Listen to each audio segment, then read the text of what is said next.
Përmendet në një ajet në Kuranin famlar ku Allahu thot, unë ja kam bërë vetes detyrim mëshirën, ndaj dhe ju kam krijuar prej kësaj mëshire.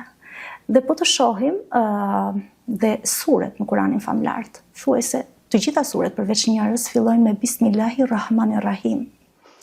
Do me thënë, pas emrit të Allahut, direkt vjen Rahman dhe Rahim, që i gjithë mëshirshmi, mëshirë ploti, mëshirë bërësi. Pra, vjen fjala mëshirë. Çdo gjë nis me ta. Gjithçka nis me këtë. Dhe kjo tregon atë, do me thënë, që përpara gjykimit të Allahut vjen mëshira.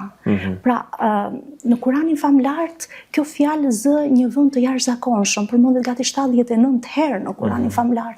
Dhe po të shikojmë ajetet që kanë të bëjnë me gjykimin e Allahut, që janë si një paralajmërim për njerëzit, përfshin një vend më të vogël në Kuranin famlar.